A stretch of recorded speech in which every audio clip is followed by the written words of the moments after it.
வணக்கம். இப்போ பாட்டாளி மக்கள் கட்சியில் ஒரு பிரச்சனை போயிட்டு இருக்கு.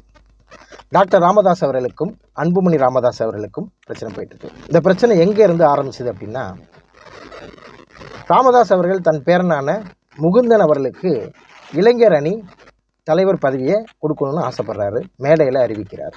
அந்த பொது மேடையிலேயே திரு அன்புமணி ராமதாஸ் அவர்கள் அதற்கு எதிர்ப்பு தெரிவிக்கிறார். என்ன சொல்லி எதிர்ப்பு தெரிவிக்கிறார்?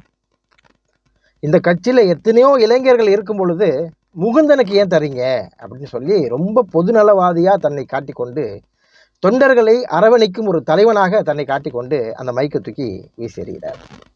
திரு அன்புமணி அவர்களுக்கு நம்ம கேட்க வேண்டிய கேள்வி ஒன்று தான்.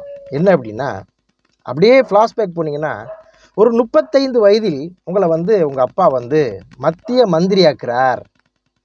அன்னைக்கு உங்களுக்கு 35 வயது தான். அன்றைக்கும் இந்த கட்சியில் நிறைய இளைஞர்கள் இருந்தார்கள்.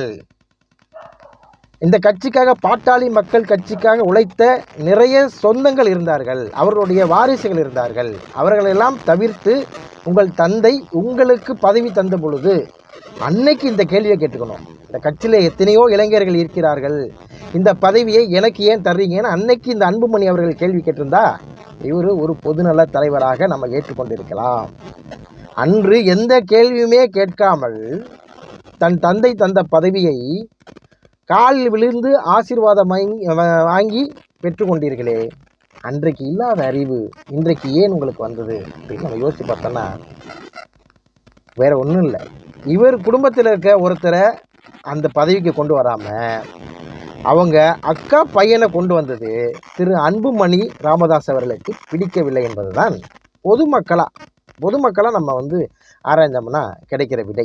ஆகவே இந்த விஷயத்தில் யாருக்கு பொதுமக்கள் ஆதரவு தரணும்னா திரு ராமதாஸ் அவர்களுக்கு தான் ஆதரவு தரணும். ஏன்னா இந்த கட்சி உருவாக்கி இந்த அளவுக்கு கொண்டு வந்த ஒருத்தர் திரு ராமதாஸ் அவர்கள். அவர்கள் மேலே மாற்று கருத்துக்கள் நமக்கு எத்தனையோ இருக்கலாம்.